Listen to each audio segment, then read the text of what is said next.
All right, and we are live. Good evening po sa inyong lahat mga kaguro. And of course, welcome back to Gurong Pinoy. We would like to especially welcome back the members of Team Piaget. No, again, if you are a member of Team Piaget, you can answer our quiz. You can enjoy the full-length video. You can download our PowerPoint presentation. Of course, you have your free pre-board and free final coaching. So again, if you'd like to become a member of Team Piaget, just send a message to our Facebook page. No, the membership is valid until September of 2022. So again, even if you still do not have your schedule for the LEP, you can still become a member of Team Piaget and have more time to prepare for your upcoming licensure examination for teachers. We'd also like to welcome back our Team Thunders, no, yung mga matagal na dito, mga nag-birthday na, naka-anniversary na sa atin, no, sa Gurong Pinoy, nandito pa rin. Of course, we would like to thank you all for all your support. Ganon din po sa ating mga newbies. If this is the first time that you're watching us, no, we welcome all of you, and of course, please do comment that in our comment box, comment section na newbie po. No? So we hope that you enjoy learning with us and bumalik po kayo. And of course, please do not forget to like this video and share this video. Again, napaka-importante that you are sharing our video so that we can reach out to more people, no? Just like you, makapanood din sila ng ating review at maka-learn din sila kasama ng iba pang mga kaguro. Again, so please like, love, and share this video. Ganun din po if you are watching us on YouTube, no?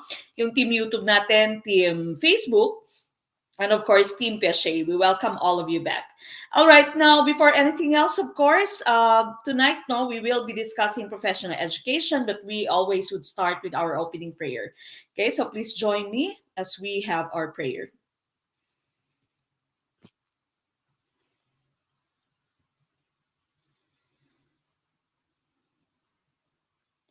We thank you for this new day, Lord. Help us to embrace all that it may hold for us, to hear the bird song and have new melodies in our hearts, to see the sunrise and create beauty with our hands, to touch the leaves that grow afresh, and allow your love to touch our hearts, to smell the fragrance of the flowers and breathe in the wonder of your creation, to dwell on the beauty of our world and study and fathom your miracles, to enjoy the conversations we have and the lessons we go to. May we drink in all the goodness you have for us. Amen.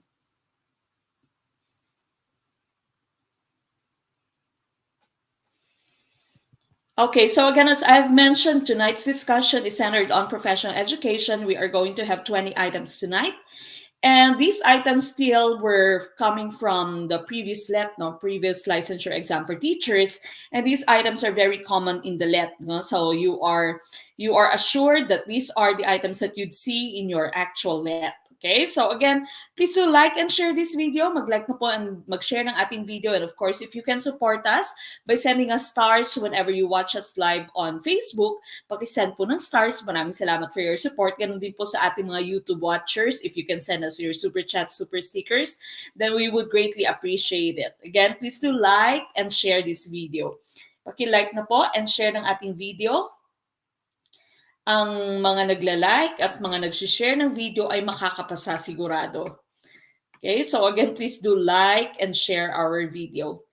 Okay, so we will be starting in just a few minutes. Newbie, graduating student watching from Cebu. Sir Brand Labander TV. Welcome po.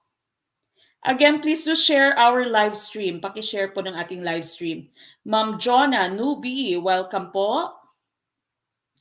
Sa ating Team Thunders, welcome din po. Newbie from Pampanga, Facebook user, mag-register po kayo next time sa StreamYard para nakikita po yung inyong name. Maraming salamat po to all our star senders. And of course, sa mga magsisend pa ng stars sa kanilang super chat, super stickers, maraming salamat. Ma'am Sepnolves or Sir Sepnolves, newbie, welcome po. Watching from Bukidnon, Ma'am Gladys May Molde, newbie. Welcome po sa ating mga newbies. Sir Mark Anthony Petilia Sean. Parang hindi naman Sir Mark Anthony. Parang nakikita na kita dati. Maraming salamat kay Sir Brand Labander TV for sending us super sticker. Thank you po. Okay, again, we welcome all of our newbies and of course all of our team thunders, no? And ganun din po sa ating mga members of course ng Team Piaget. Maraming salamat. All our star senders and all our super chatters, super sticker senders, maraming salamat po. Again, thank you Sir Brand, Lavender TV. Okay, we start with question number 1. Again, this is for professional education. Please do like and share this video. Again, yung mga nagla-like at nag-share ng video ay makakapasa sigurado. Okay? So mag-like na po and mag-share ng ating video. All right, question number 1. In classroom management, this is an immediate and effective way to address 3 misbehaving students. Letter A, detain 3 after class. Letter B, assign them separate seats. Letter C, stop classes till the 3 stop misbehaving. Or letter D, send them to the guidance room. Okay, what is your choice for number 1?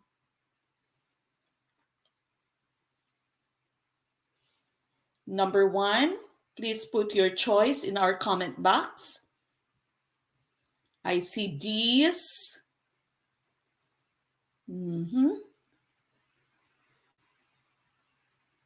D's and B's. Okay, mas maraming B, no? Letter B. Tumpak kaya ang letter B. Again, welcome sa lahat ng ating mga newbies na marami tayong newbies tonight. Welcome, and again, please share po ang ating video at i-like yung ating video. Nandiyan po yung like button at yung heart button na malapit po sa inyong comment box. Okay, so paki-like lang po and of course share our video para makita din ng ibang mga magti-take ng LET. Okay, I see a lot of letter B's for question number 1. At meron din namang iilang D. Okay, now in classroom management, this is an immediate and effective way to address 3 misbehaving students. Is it letter A, detain 3 after class? Letter B, assign them separate seats. Letter C, stop classes till the 3 stop misbehaving. Or letter D, send them to the guidance room. Ang tumpak na choice dito would be letter B, no? Assign them separate seats. Remember, we are looking for immediate. Okay? Mabilis, no? Mabilisan at epektibo. Mabilisan at epektibong pamamaraan para ma-address mo yung misbehaving students. And the best way that you can do that is to assign them separate seats, no? So, usually kasi hindi naman to nagiging problema sa atin sa Pilipinas. Dito sa Amerika, medyo problema ito. There are some students who misbehave, no? Medyo nagmi-misbehave yung mga estudyante minsan. And so, on the spot, no, i-assign mo talaga kaagad sila ng seats nila, i-separate mo sila, no. Usually hindi naman nagmi-misbehave, meron lang times na medyo maingay, chikahan na sila, and so what you can do is separate them. Ako ginagawa ko to lagi kapag medyo hindi na healthy yung area ng classroom. Okay, I ask them, okay, stand, switch. Okay, move to this chair right there. Okay, so that is your authority as a teacher. As a teacher, alam mo dapat kung paano i-manage yung inyong classroom. Now, letter A, we cannot choose letter A because of course it says detain the 3 after class, no? We are looking for immediate. This one, they're still in your classroom, they're still going to misbehave, no?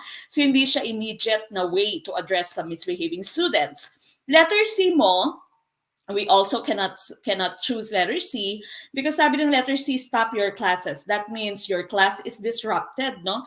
Your class has been stopped because of these 3 misbehaving students. And what happens is that the rest of your students would suffer dahil sa tatlong nagmi-misbehave, okay? Which should not be the case, no? Dahil of course yung majority dapat ng class mo, yung inyong kinikater, hindi lamang itong nagmi-misbehave na students. Letter D is a feasible answer, no? Kaya may ibang nag-choose ng letter D. It is a feasible answer kasi pwedeng immediate way to address the misbehaving student siya. Kaya lang, remember in your STEM, in your question, it says classroom management. How do you manage your classroom? At saka pagka teacher ka kasi dito sa Amerika, no, before you send them to the guidance room, before you send them to the admin, for example, what have you done first? From your end, what have you done? Dapat ikaw mismo na ma-manage mo yung classroom mo, hindi send ka sa guidance, no? Hindi send ka sa admin.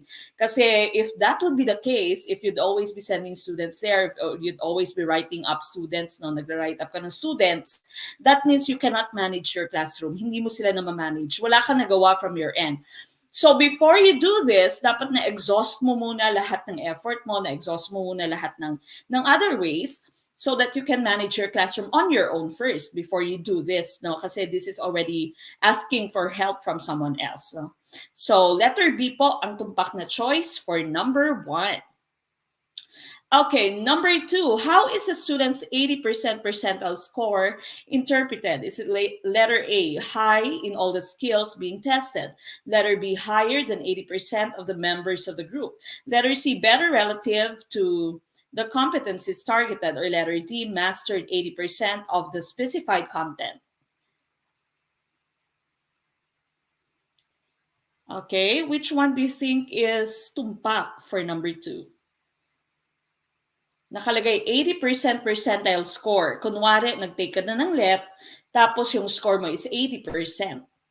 Okay, 80%, no? Pero percentile score. Yung LET kasi, it also takes a look at the percentile score. Kaya meron kang ranking. Kaya meron tayong ranking. Your LET is both norm referenced and nagre-reference din siya, no? Sa criterion reference din siya. Okay, so criterion reference siya kasi dapat na-hit mo yung mga competencies na tinitest ng LET, and norm reference din siya kasi meron tayong ranking, no? Nire-rank din kayo, kaya meron kayong top 10 sa inyong LET. Okay, so what is the meaning when you have 80% percentile score? D, may iilang D, karamihan ay B. Okay, again, please do like this video and share this video. Makakapasa sigurado yung mga nagla-like at mga nag-share. High in all the skills being tested, higher than 80% of the members of the group. Better relative to the competencies targeted. Mastered 80% of the specified content. Now, as you can see here, your choices A, C, and D are all criterion referenced. No? Remember, when you say criterion reference, base sa mga criteria, base sa mga skills na tina-target, paano siya nag-perform. Okay? So, it is talking about, when you say criterion reference, it talks about mastery. Paano niya na-hit yung mga targets, no? Paano niya na-hit yung mga objectives na binigay ng test. So, letter A mo dito, high in all the skills being tested, better relative to the competencies, so skills, competencies, specified content, pare-parehas po sila, no? Lahat sila criterion reference. But when you are talking about your percentile score, it is talking about norm referencing, no? So how did you perform against the group? How did you perform as compared to the performance of the rest of the students who took the said test? Okay, and so the correct choice here is letter B. When you say 80% percentile score, you performed higher than 80% of the members of the group. Okay, so yan po yung ibig sabihin ng percentile score. It's norm reference. So if we have, say, top-notchers na tinitingnan yung scores ng top-notchers mo, na criterion reference siya, as well as norm reference din kasi nire-rank sila. Okay, so again, percentile score would give you your norm reference tests, norm reference test results. How did the student fare against the group? No, how did he perform compared to the performance of the group? So 80% percentile, you performed higher than 80% of the members of your group. So letter B is tumpak. Okay, so letter B po yung ating hinahanap for number 2. Okay, number 3. When checking projects made by your pupils, what must be done to ensure objectivity in giving grades? Is it letter A, prepare rubrics in giving grades? Letter B, rate the projects by batch checking? Letter C, request somebody to grade the projects of your classes? Or letter D, rate the projects in descriptive and not in quantitative manner? Okay, what do you think is tumpak for number 3?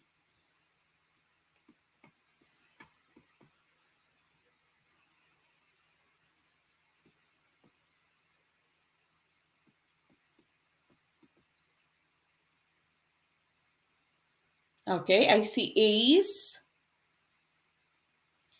A, karamihang choice ninyo for number 3. Again, please do like this video. Mag-like na po ng ating video at mag-share ng ating video.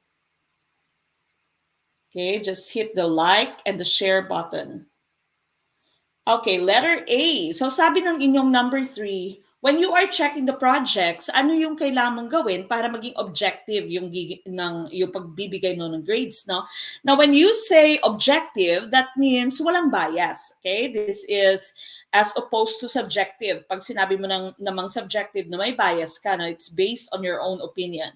And so when you are checking the projects, it is very important that you use rubrics, no? So dapat meron kang rubric, ano yung basihan mo, anong criteria mo for checking their projects. Ganun din sa essay, no, dapat may scoring rubric ka, may scoring guide ka, and napaka-importante sa essay, lumalabas ito sa let, no, how will you objectively check the essays of your students, no? So what you do, of course, meron kang rubric or meron kang scoring guide and you cover the name of your students. Pero minsan kasi, lalo na kapag ka year round, no, year long yung klase, familiar na yung penmanship ng student, kahit na minsan naka-cover yung name, alam mo na kung sino yung nagsulat, no, ng essay. But the best way is for you to have your rubrics. Dapat may rubrics ka talaga, may guide ka, no, kung paano mo sila score. Okay, so not rate the projects by batch checking. You don't request someone to check it for you. And of course, you don't do descriptive and quantitative manner, no, descriptive and not in quantitative manner. When you are checking, we'd always use quantitative, no? So may numbers lagi, may scores.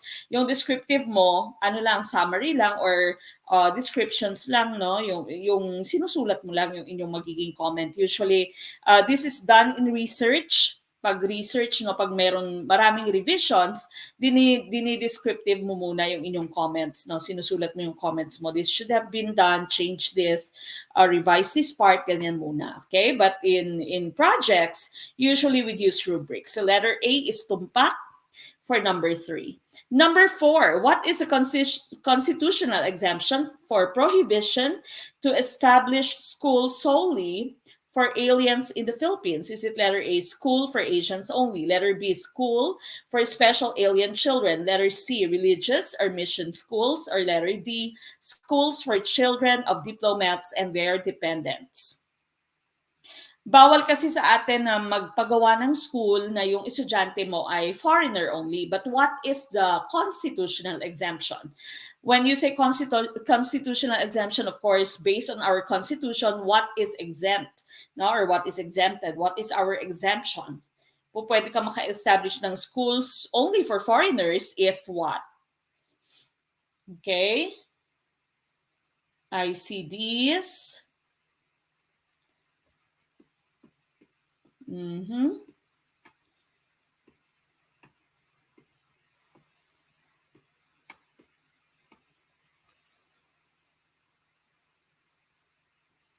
Okay, letter D.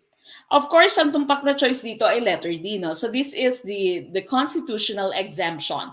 You can put up a school solely for aliens if these aliens are children. These are kids of diplomats and their dependents. No? So dependent at children ng ating mga diplomats. Or for example, we have diplomats or we have yung mga consul, no, galing from other countries. Sometimes they bring their kids with them. They bring their families. Meron kang embassy of South Korea, for example, embassy of the US, embassy ng kung ano pang country. And so sometimes the consuls and the rest of the workers there, sometimes they take their family, you know, with them as well as their kids. And so these kids can study in certain schools, no? So merong exemption. Pwede ka magpagawa ng school only for aliens, no Filipino citizen as students, if these kids are children of diplomats and of course also dependents of diplomats. So letter D is tumpak for number 4. Number 5, when asking effective questions, all except one of the following practices should be followed. Which one is it? Letter A, if students are unable to respond, give them the correct answer to save time. Letter B, wait at least 5 seconds before calling on students to respond. Letter C, ask one question at a time. Or letter D, start your lesson with relatively easy questions and proceed to more difficult ones. Okay, ano po ang inyong choice for number 5? Question number 5.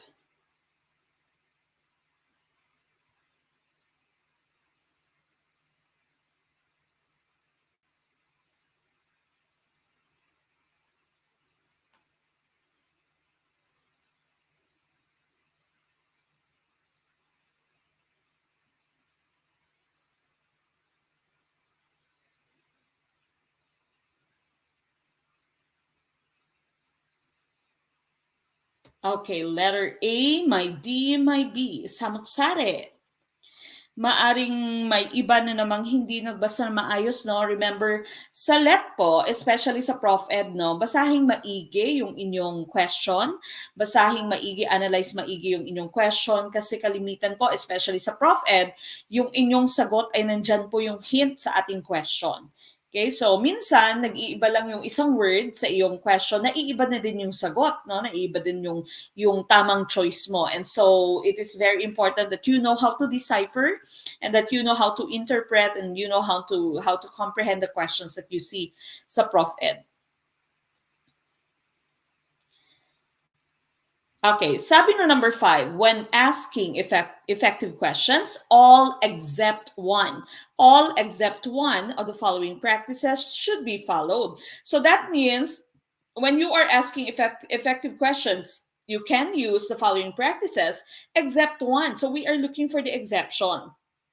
Okay, nahanap po natin yung exception. All except one should be followed. So which one is it? Alin dito yung mali, no? Alin dito yung exception? Alin dito yung hindi po pwede nating gamitin or hindi natin po pwedeng gawin.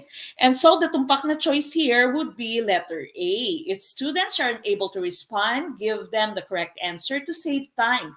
Minsan kasi hirap ka na, no? Ni-rephrase mo na yung question, pinaraphrase mo na, iniba mo na yung words mo sa question para mas maintindihan nila, hindi pa rin nila alam yung sagot, no? And so sometimes to save time, nagmamadali ka, you just give them the answer, but this is not a healthy way of asking effective questions, no? So dapat you wait for them. So letter B is tumpak po ito, no? Wait at least 5 seconds before calling on students to respond. Hindi din po pwedeng nag-call ka muna ng student bago nagbigay yung question, no? Kasi if that happens, the rest of the class will not be thinking anymore, no? The rest of them will not be thinking kasi meron ka nang nakatokang sasagot ng question mo. And so yung best way for you to do it is to throw out the question, but you have to wait at least 5 seconds. That's what you call wait time, no? Wait period, wait time before you call on students to respond. Let them construct their answers first before you start calling them. Now, letter C, ask one question at a time. We know that this is correct, no? Hindi po pwedeng marami ka, binombard mo sila ng questions. And so, hindi na alam ng estudyante kung alin yung sasagutin nila. Letter D naman, start your lesson with relatively easy questions and proceed to more difficult ones. This is a healthy way of questioning, no? So, usually, you'd start with lower level questions, knowledge level lamang, no? Yung tinatawag natin ngayon DOK1, no? Yung depth of knowledge na ay 1 lamang, yung what, who, when, where lang muna. And then you proceed with more difficult ones, yung mga high level muna na questions. So why, how, what if? Okay, what then? Okay, so letter D is tumpak din yan. And so letter A po yung hinahanap natin dito, no? So hindi po pwedeng ginagawa mo na binibigay mo yung correct answer just to save time. We are looking for the exception. Okay, number 6. To ask the class any insight derived from the poem is based on the theory of letter A, essentialism, letter B, behaviorism, letter C, conditioning, or letter D, constructivism.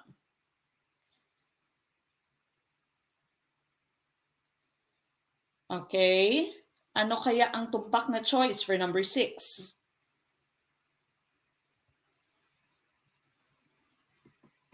Okay lang yan, sabi ni Facebook user, no? Read the questions carefully. Okay lang, hindi pa naman to actual let, no? What we are trying to do here is to prepare you for your upcoming let, especially yung skill, especially yung techniques, no? Kung paano nyo makukuha yung tamang choice. Remember, the let is skill-based. So, test-taking is a skill, no? Minsan, hindi naman kailangan masyado kang matalino para makapasa ka sa let. Importante lang, alam mo yung inyong test-taking skills. Alam mo paano mag-eliminate, alam mo paano mag-interpret ng inyong questions.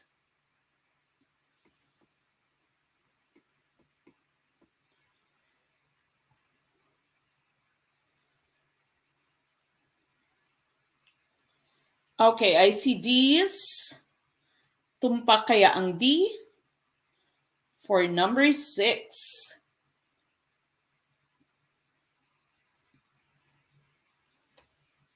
Okay, question number 6. To ask the class any insight derived from the poem is based on the theory of. You are asking them for insight, okay? What have you learned? How did you feel while you were reading this poem, okay? What were some feelings or what were some thoughts that came, no? What were your thoughts about this poem? Any insight, anything that you've learned, any takeaway, no, from this poem. This is based on the theory of what? Is it letter A, essentialism, letter B, behaviorism, letter C, conditioning, or letter D, constructivism? And ang tumpak na choice dito would be letter D, na constructivism. Remember constructivism? Sabi ng constructivist mo, sina Edward Thorndike, na constructivist sila, behaviorist din siya ng slight, no? When you say constructivism, you are giving your students the chance, you are giving them the different activities. In this case right here, you made them read a poem so that they can come up with their own meaning, no? So meron silang own meaning nila. You do not give them the definition of the term, but you give them scaffolds, you give them help, you give them the different tools so that they can come up with their own meaning of the word, no? So they construct their own meaning, they make their own meaning. And so here sabi niya, ano yung insight na nakuha mo from the poem? After reading this poem, what did you learn? Okay, so what have you learned from this poem? How did you feel? What were some thoughts? What was your takeaway? You know? And so this is constructivism. You did not give them your thoughts about the poem. You did not give them the ideas that they can get from the poem, but they were made to read the poem, and of course they were made to react to it, no? They were asked about their insight, and so they constructed their own meaning. That is constructivism. Yung letter A po, essentialism, we all know what essentialism is. Basic, essential. Teach only the basics. Teach only the 3 R's or sometimes the 4 R's, no? Reading, writing, arithmetic, right conduct. Essentialism is very traditional. Memorization, no, yung pinapagawa. Longer class period, longer class days, no, yung essentialist mo. It is only the teacher that is the source of knowledge. The teacher is the paragon of virtues. Now, the teacher is the only sole the only or the sole source of knowledge inside your classroom. So that's essentialism. Ang inyong behaviorist, yung conditioning mo kasi, letter C mo, parte na din siya ng behaviorist. Okay? So yung C is already part of letter B, so you cannot choose either of the two, no? Sabi ng behaviorist mo, it is the environment that shapes your students. Okay? So, sabi nga ng behaviorist mo, give me a dozen of kids and I can turn them into doctors, into engineers, into teachers, into lawyers, into policemen, even into criminals. Okay? And that is solely based on the environment where I put them. So, sabi ng behaviorist, the environment plays a major role in how a student or in how a child would grow up. Okay? So, yung conditioning mo, parte na siya ng behaviorism. Remember si Pavlov, no? Classical conditioning theory. Whenever you see questions sa let mo, questions talking about phobia and trauma, yung inyong magiging sagot would be classical conditioning by Pavlov. Ganon din yung kay Skinner, no? Yung operant conditioning ni Skinner, yung kanya naman is reward, punishment, meron din siyang reinforcement, meron din siyang feedback, at meron din siyang computer-aided instruction. So if you see these terms in the LET, yung inyong magiging choice would be B.F. Skinner. Pero again, yung atin pong pinaka-advice, no, sa Prof. Ed, basahing maigi yung inyong question. Okay, so letter D is tumpak for number 6. Okay, before we proceed with number 7, please do like this video. Mag-like po muna ng ating video at mag-share ng ating video. Okay. Paki-like po muna and share. Titingnan ko kung kayo ay nagla-like at nag-share, no? So again, malaking tulong po if you help us share Gurong Pinoy. If you like our video and of course share our video, that would be very beneficial to Gurong Pinoy para mas marami po tayong ma-reach na students, no? Para mas marami tayong matulungan. So again, please do like and share this video. We only have 138 shares. We have 700 plus viewers, no? 800 viewers. So again, please do like, mag-like po muna and share ng video. Okay, we'll pause for the liking and sharing of this video so that we can reach out to more people. Okay, and just like you, matulungan din po sila. We all know many people are preparing for the upcoming letters 1 in March. No, malapit na po. Malapit-lapit na yung exam, no, ng third batch ba yung March, no? Third batch kayo. Ang the next batch should be in June. And of course, you also have September 2022. Again, if you'd want to become a member of Team Piaget, kahit September pa po kayo magtitake ng LET nyo, po pwede na po kayo magpa-member. No? So again, po pwede na kayo magpa-member. Membership fee is a one-time payment. So you can easily download this PowerPoint presentation. You don't need to copy anything. You don't need to take any screenshots. Ang question as well as your explanation can be found in Team Piaget. Kahit po yung video natin, you don't need to download it kasi nandun lang din po sa group ng Team Piaget. Okay? So again, please do like this video and share this video. Paki-like and share na po ng ating video. Ang like and love button ay nandyan lang po sa inyong comment box. Okay, and of course, paki-share po ng ating video. Now, for those of you who are asking, our YouTube channel is also Gurong Pinoy. There's so many videos sa ating YouTube channel, no? So, balikan niyo po yan. Kapag walang ginagawa, pagkatapos niyo mag-K-pop, no? Or pagkatapos niyo manood ng teleserye, ay punta po kayo sa aming YouTube channel. Napakarami po nating videos doon. Meron tayong videos for our live stream na katulad po nito, no? So, marami po tayong videos na iba't ibang items yung dinidiscuss. May Gen Ed, may Prof Ed. Meron din po tayong mga separate videos for Prof Ed. Like, we have the pillars of education, may constitution, may isms na separate, may curriculum development tayong videos na 3 videos, no? Meron po tayong assessment as for of learning. So, puntahan niyo po yung lahat ng ating videos na nandun.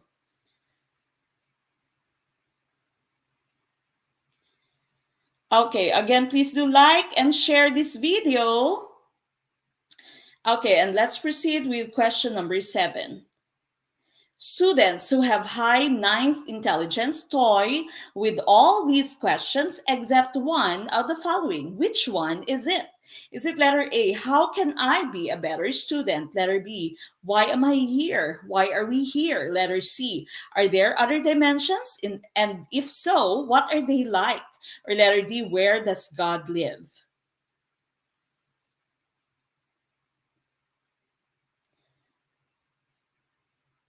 Okay, what's your choice? For those of you who are asking how to become a member, send a message to our Facebook page.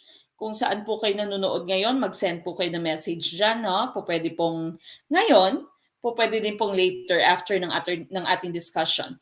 Again, if you are watching us on our Facebook page or on our YouTube channel, napuputol po yung inyong video. So again, for you to be able to enjoy the full-length video and to download our presentation, magpa-member po kayo sa Team Piaget.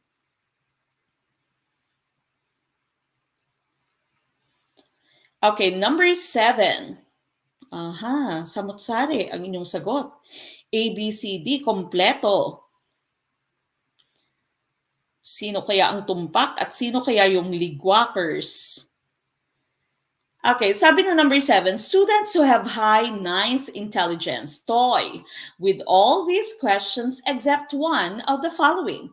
Which one is it? Okay, so this question is asking about your 9th intelligence. Remember, kay Howard Gardner ito, no? Multiple intelligences theory. So sabi ni Gardner, there is not one type of intelligence, no? There are many different types of intelligence.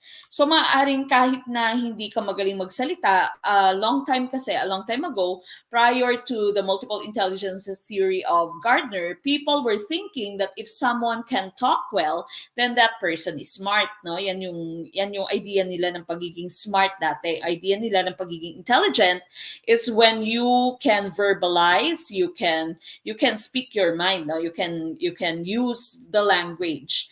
Okay, so but now we know that based on Howard Gardner's multiple intelligences theory, there are various types of intelligences. Merong musically inclined, merong naturalistic, no, yung mga plantito-plantita, merong self, no, sa self siya, self-smart siya. That means intrapersonal yung kanyang intelligence. Meron din namang interpersonal yung kanyang intelligence, parang kakandidato, no, yung masyadong friendly, miscongeniality. Merong kinesthetic, yung mga kitikite, no? Palagi nagmo-move. So those are some of the intelligences according to Howard Gardner's multiple intelligence theory. So now we know hindi lamang iisang form yung intelligence. There are so many, or there are 9, no? According to Howard Gardner, 9 intelligences. So sabi dito, those who have the 9th intelligence would toy or would always have these questions in their mind, except one. Andyan na naman po yung except one. So that means we are looking for the exception. Alin dito yung hindi nila tinatanong? Now, when you say 9th intelligence, this is existential intelligence. So they'd always be thinking about their existence, about their lives, about God, about the divinities. No? So yan yung 9th intelligence mo, which is existential intelligence. So which one is an exception? Saan dito yung hindi nila tinatanong sa kanilang sarili? And ang tumpak na choice dito ay letter A. Hindi nyo naman nakita yung except. Okay? Hindi nyo naman po nakita yung except natin. Ang letter A mo, it's just, it is just asking of how this person or how he can be a better student, no? Pag letter B mo, why am I here? Why are we here? Medyo malalim kasi na malalalim itong mga may existential intelligence. Are there other dimensions? May ibang kalawakan ba? May ibang mundo pa? Kung meron man, ano kayang klaseng mundo ang meron pa, no? Ano klaseng dimension? Letter D mo, nasaan yung Panginoon? Where does God live? Okay? So malalalim yung ating existential intelligent people, no? So dito ba, no? So think of sino ba yan? Udulce ba yan? Dito ba ang sulok kong? So ang sulok ko, no, yung para sa akin yung lugar na para sa akin, dito ba? So medyo malalim po sila. So letter A, how can I be a better student? Yung ating exception. Okay, so these right here are the 9 multiple intelligences according to Gardner. So we've already mentioned some of them, and many of them you're already familiar, no? So linguistic, these are those people who are word smart, no? They excel in words, languages. Poetry, and these are poets and writers. Logical, mathematical, they excel in math. Logical thinking, these are your bankers, your accountants. Visual, spatial, they excel in shapes and designs, graphics, and visualization. So yung mga designer and engineers mo na visual, spatial intelligence, meron sila. Musical intelligence, they excel in performing and composing musical pieces. So your singers, your composers would have musical intelligence. Yung bodily kinesthetic mo, ito yung mga kitikite, no? So actors, athletes, they love moving, they love physical activities. You have interpersonal and intrapersonal. We've already talked about this. You also have naturalistic, your plantitos and your plantitas. At yung hinahanap natin itong kulay blue, no? Your existential, okay? Concerned with inner life of mind, body, and soul. They would like to understand spirituality. So usually, spiritual leaders yung ating may existential intelligence. Okay? Dito ba ang sulok kong taglay? Tama yan. Okay? So, medyo malalalim yung mga existential natin na intelligent. Existential intelligent people. Okay, so letter A po yung ating hinahanap, no? Hindi po siya malalim na question. How can I be a better student? Parang ano lang siya, no? Metacognition, thinking about thinking. Okay, number 8, for the learning areas of MAPE and TLE in the K-12, which component or components have the biggest percentage contributions to the student grade? Is it letter A, quarterly assessment and performance, letter B, quarterly performance, letter C, performance task, or letter D, written work?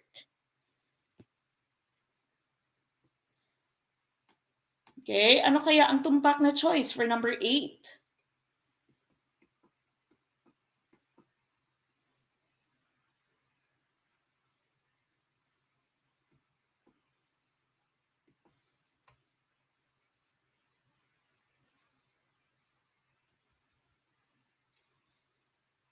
Question number 8, letter C. I see a lot of letter C's. Tumpak kaya ang letter C? Ayun, yung mga pare, tama yan, ang mga pare ay existential ang kanilang intelligence. They think about spiritualities. Malalalim, no, yung kanilang mga katanungan. Okay, so letter C kaya ang tumpak na choice for number 8. Sabi ng number 8 mo, this is talking about how how students are being graded in the K-12, no, sa MAPE and TLE, in the K-12, which component or components would have the biggest percentage to the student grade. And of course, the tumpak na choice here would be letter C. Tama yung performance task. Sa lahat naman, no, hindi lang MAPE at TLE, sa halos lahat ng subjects mo, performance task talaga yung tinitingnan. Kasi of course, performance task, we all know, this is already application, a real life situation. Paano nila i-apply yung kanilang natutunan sa kanilang classroom, no? Paano nila ma-apply ito in their daily living. So performance task yung pinakamalaking percentage. Usually in performance task natin, these are big projects, no? So medyo nung face-to-face pa, hindi ko lang alam ngayon, nakikita ko mga performance ngayon since we've gone virtual, no? Since we've gone online, mga videos ng mga bata, minsan sumasayaw mga bata, gumagawa ng video, and that's their performance task, no? Before, when we were doing face-to-face, medyo pahirap ito sa mga estudyante yung performance task.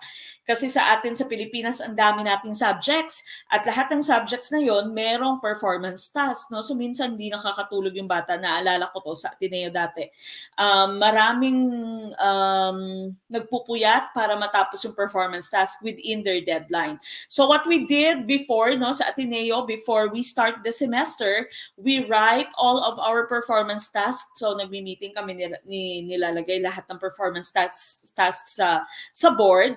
At chine-check namin kung aling mga subjects yung pwedeng mag-collab. So, less yung gagawin ng mga bata. Less yung gagawin ng mga bata. Kunwari, yung English tsaka yung computer pwedeng mag-collab kasi pwede silang gumawa ng presentation based on their report. No? So, mga ganun. Or magre-report sila at gagawin nila yung infographic, for example, based on their report. So, tinitingnan kung anong po pwedeng mga subjects na po pwedeng mag-collab para hindi masyado mahirapan yung mga bata. Okay, ganun din naman sa teachers, no? Para itong component lang ng project yung i-check ng science teacher, for example, sa research. Yung content, yung kanyang i-check. Yung English, i-check niya yung grammar, no, ng research na write up ng student. Okay, so it's very important din na wag natin masyadong pahirapan yung ating mga estudyante.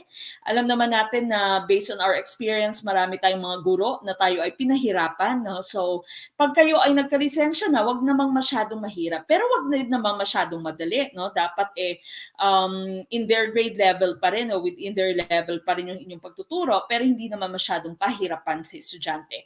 At sa mga nanay at sa mga tatay ngayon, no? Dahil modules nga. Okay, number 9. A math test was given to all grade 5 pupils to determine the contestants for the math quiz B. Which statistical measure should be used to identify the top 15? Letter A, mean score. Letter B, percentile rank. Letter C, quartile deviation. Or letter D, percentage score. Okay, kanina meron na tayong item na katulad nito. Okay, which one do you think is the correct choice? Ang tumpak na choice for number 9? Number 9?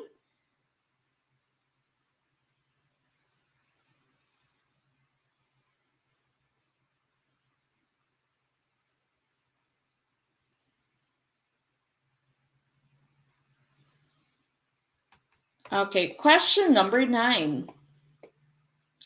Again, sa ating mga viewers sa Facebook at sa YouTube, no, sa Facebook group natin at sa YouTube, napuputol po yung inyong video, no? Snippet lang po yung inyong video. So again, for you to enjoy the full-length video, lahat po ng items na dinidiscuss natin tonight, we'd have our live stream on Saturdays and Sundays. And so that you can download our presentation, ito pong presentation, lahat ng slides, please become a member of Team PSA, okay? So mag-send lamang po ng message sa ating Facebook page kung paano po kayo maging member ng Team PSA. Okay, I see B's. Natuto din kayo, no?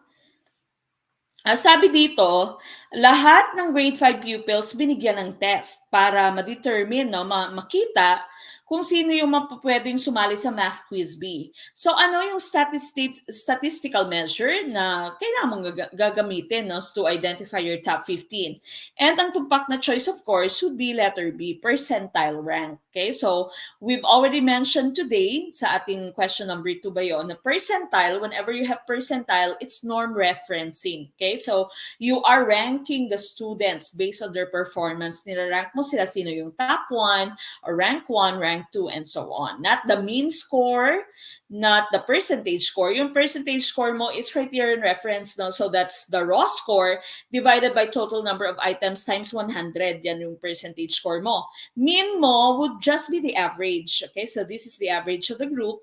And quartile deviation mo naman, you divide the group into 4 groups, no? So dinivide mo yung scores nila into 4, and you see, you take a look at the differences between their performance. But here, letter B is tumpak. Okay, so letter B is tumpak for number 9. Number 10, how do we see the influence of pragmatism and Dewey's views on education? Is it letter A, in the idea that students must interact with their environment in order to adapt and learn? Letter B, in the idea that education policies must accept the limits of what can be covered in a given day of schooling. Letter C, in the idea that education policies must accept the limits of what's economically feasible. Or letter D, in the idea that students must interact primarily with books in order to adapt and learn. Okay, so we're talking about John Dewey. Which one do you think is tumpak for number 10?